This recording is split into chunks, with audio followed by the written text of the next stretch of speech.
All individuals planning travel should seek advice on the potential hazards in their chosen destinations and understand how best to protect their health and minimize the risk of acquiring disease.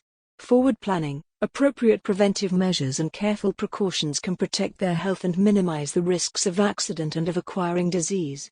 Although the medical profession and the travel industry can provide extensive help and sound advice, it remains the traveler's responsibility to seek information, to understand the risks involved and to take the necessary precautions to protect their health while traveling.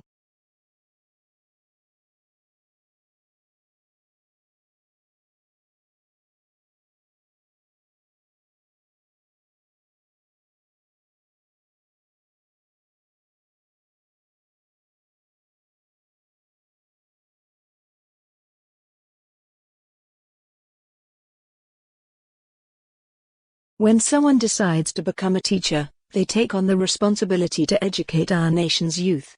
Many people think that within the school system, teachers are ultimately the ones who are accountable for the development and learning progress of students.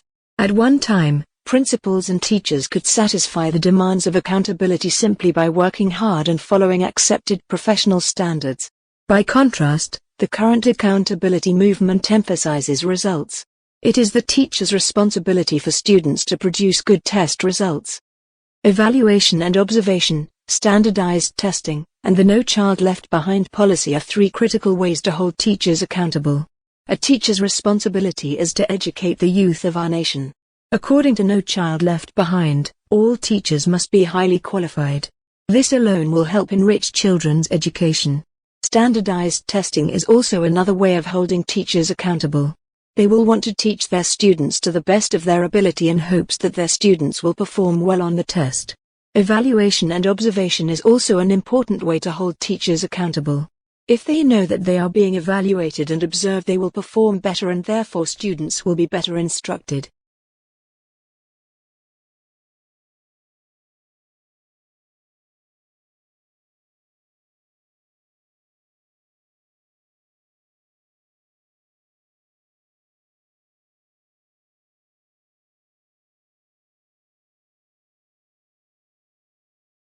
Scientists know that climate change is being caused by people, and that people are at the heart of its solution. Many people believe slowing population growth in the world's high-fertility countries could help reduce global emissions. Yet these countries currently have very low emissions, while countries with slower population growth, namely, wealthier countries, have much higher emissions. In fact, solving climate change requires education, innovation and empowerment. Population, economic growth, and patterns of consumption and production all play a role in climate change. But a common mistake is to equate more people with more emissions, while ignoring inequality. Right now, only 2.5 billion people make enough money, more than $10 per day, to consume enough to contribute to emissions. And among this group, a small minority is responsible for an overwhelming share of the damage.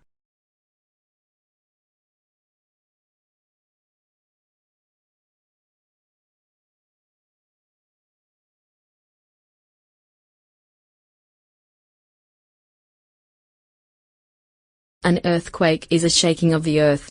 It may vary in intensity from shaking so weak that it requires the use of a delicate instrument to detect it, to shaking violently enough to destroy massive buildings, and even to make large cracks in the crust. Earthquakes can occur in any part of the world, at any time of day or year.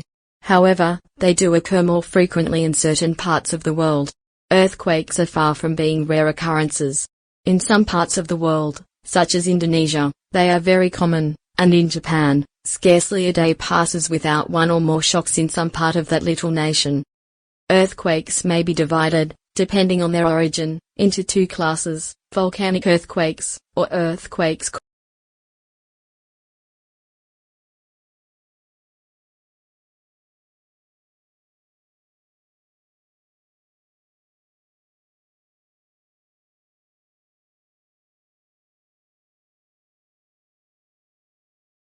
Transportation moves people and goods from one place to another using a variety of vehicles across different infrastructure systems.